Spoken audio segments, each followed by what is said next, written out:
Hey all you cool cats and kittens. Sorry, just saying that was gross. That woman is literally the worst, well, almost the worst thing about that entire documentary. Anyways, so today we're going to be doing some coconut meringue pie, my favorite. And it's a favorite in the family, so it'll be something that will not last very long after it's baked. Don't be intimidated because it is using a pastry cream. You're going to have to do some cooking on the stovetop, which will be interesting for me to figure out how to angle the camera correctly, but we'll get there. So let's do a quick run through of the ingredients you're going to need, and let's get started. Put it down for you. So I am lazy and don't feel like making my own pie crust, so I went ahead and got the cheap Pillsbury stuff. The main thing is you need to bake this ahead of time. So I poked it and I broke it, but I poked the inside a bunch so that it doesn't bubble up and ruin your bottom. And baked it at 350 for 22 minutes, and it was perfect. And let it cool completely before you start.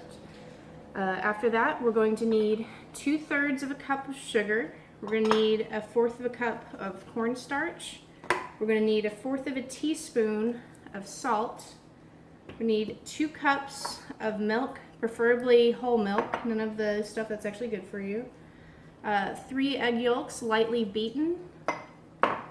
And we're going to need a cup of coconut. Now, where did I put it? There it is. For better flavor, you're going to want to go ahead and toast this ahead of time as well. So you can throw this in with your pie crust, but I would not do it for more than 2 minutes. I already burned a batch. It smells horrible, and I have to throw it outside so it doesn't make my house smell, which is fun because it's raining outside. You're also going to need 2 tablespoons of butter, not this much, and 1/2 teaspoon of vanilla, which I forgot to grab. No. And then that's just for the pastry cream.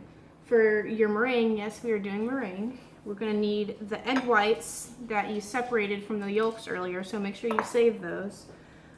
We're going to need a 1/4 teaspoon of cream of tartar, which is right here, which we've used before. 6 tablespoons of sugar. This is separate from your other sugar. And then another 1/2 cup of coconut, which we're going to sprinkle on top of the meringue before we bake it off. Sweetened is better. I was dumb and told my husband it was okay to get unsweetened, so it's going to taste a little bit different for me, but make sure you get sweetened. So I'm going to go ahead and switch it over to my stovetop, and we'll attempt to show you how to make pastry cream that way. Get all your stuff together, bake your pie, bake your coconut, and let's get started. Okay. So I have it set up on my spice rack, so hopefully this will work. You won't be able to see me, which is fine. I'm saving you that trouble, but you'll be able to see my pan a little bit better.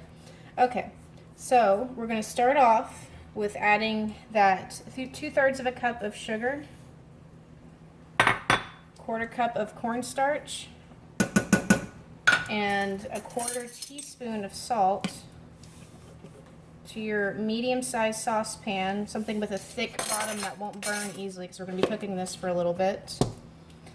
And then we are going to whisk in our milk.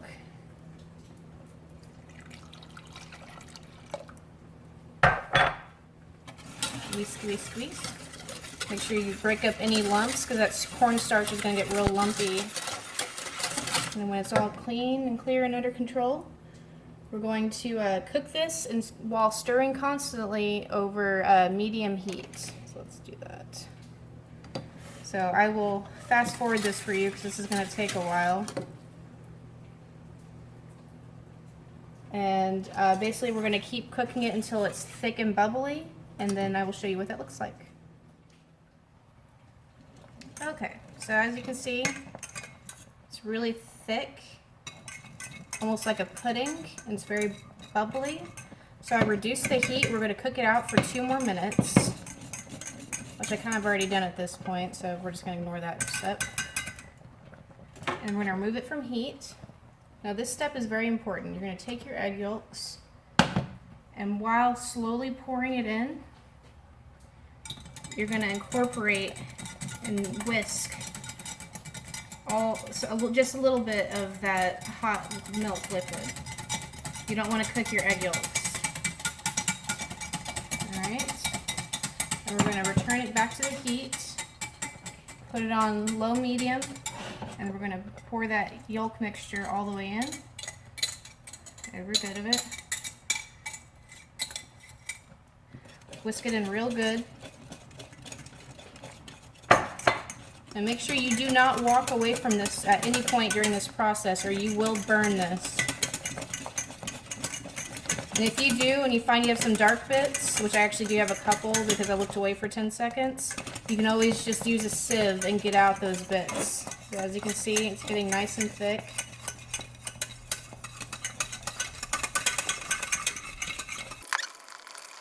It's been brought to a boil, which it has. You're going to cook it out for 2 more minutes just to help cook those eggs and get it nice and thick with the cornstarch. Now that we have a nice thick bubbly consistency, we're going to remove this from heat. We're going to add in our coconut, which has solidified. Our 2 tablespoons of butter.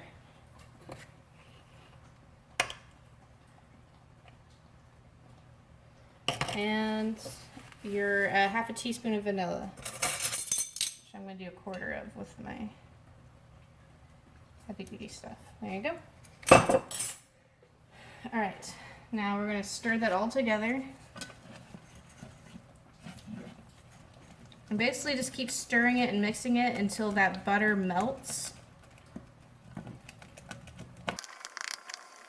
Consistency looks more like oatmeal because of the way my coconut's made. It's very shredded instead of like the long strips that you see. But that's okay. We're going to take our pre-baked pie shell and we're going to go ahead and pour all of that in.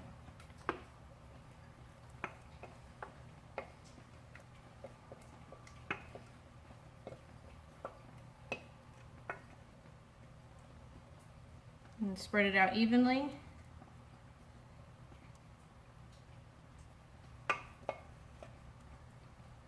Alright, and now I'm going to show you how to do the meringue on top. Okay, so if you watched my angel food cake recipe earlier in a different video, then you should already kind of have an idea of how to do the meringue. This one we're just going to make sure it's really stiff peaks this time because it's going to go straight onto our pie and then we're going to bake it off and get it nice and toasty. So we've already got the pie shell filled and ready to go. Make sure your oven is set at 350 because we are going to bake the meringue after we make it. So let's start off with our egg whites. Go ahead and pour it in your clean bowl with the whisk attached. And then we're going to do our 1/4 teaspoon of cream of tartar. And we're going to start whipping that up and getting it nice and foamy, and then we're going to gradually add that 6 tablespoons of sugar, okay?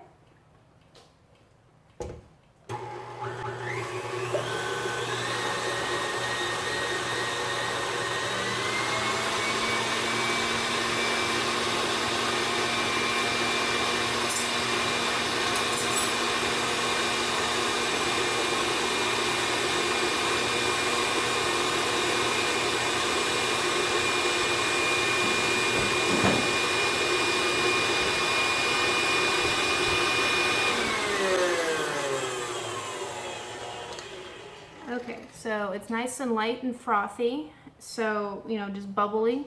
So this is when we're going to start adding our sugar a little at a time on, let's do almost all the way up on our high because you don't want to fling all the sugar in your face. And then once you got all your sugar in there, kick it all the way up. We're going to just keep whipping it, whipping it, and whipping it until it's stiff enough to have that DQ swirl that everybody always talks about. And I'll show you what that looks like, okay?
So this is what we're looking for. Completely holds itself up. You can swirl it around and see, stiff peaks.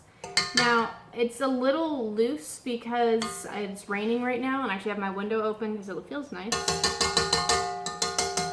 So we want to work with this really quickly so we don't deflate our meringue, because meringue and humidity do not get along. Where are we? Alright, so got my pie shell. We're going to quickly pour out that meringue onto the top of our filled pie. You can use all of it.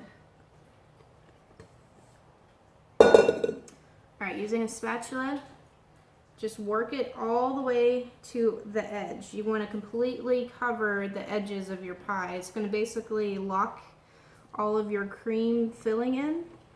And while you're baking it, it'll prevent your meringue from shrinking up and exposing the pie. And then once you're sure it's all covered, you can kind of just do some fun little swirls like that. Okay, sorry, phone died. Alright, so we're going to take that extra half cup of shredded coconut. It does not have to be toasted. And you're going to sprinkle all of it on top of your meringue. Or not all of it if you don't want to. I don't think I'm actually going to. This is a lot. I did like a quarter cup. Alright, so now that we're ready to go, nice and pretty, I'm going to pop it into the oven and we're going to bake it for 12 to 15 minutes or until that meringue is nice and golden and pretty. I'll show you what it looks like when it's ready. Okay? Okay. There we are. Beautiful, toasted, fluffy meringue. This is not going to last very long. Hopefully yours came out the same way. You see all your coconut got nice and toasted. That's what I was saying. Don't really worry about doing it ahead of time like you did for the filling. And you're going to want to let this sit on a cooling rack or a cool surface to sit for about an hour. And then you're going to put it in the refrigerator and let it sit for another 3 hours before I would recommend serving it, because you don't want it to be super hot. And you want to give that filling time to set completely. Plus, a weird thing happens when you have a hot meringue that gets cold too fast is the meringue will start to beat up and sweat all that sugar out, and it's really gross and sticky. So there you go. See? Not too hard. Probably the trickiest part is to just wait for that filling, for that pastry cream to really get cooked. Don't walk away from it, because you will burn your sugar and your cornstarch and it will taste terrible. So yeah, there you go. Enjoy it. Let me know what you think, or if you'll give it a try yourself. And as always, if you'll have any recommendations of what you'd like to see me do next, I am all ears. Until then, go outside. I mean, don't leave your yard or anything, but go outside and get some vitamin D. I mean, not right now. As you can see, it is pouring rain. Everything is drowning, but, you know, at some point in time, get out there, get off the couch, quit watching that crazy man and his crazy bleached mullet. So, till then, bye.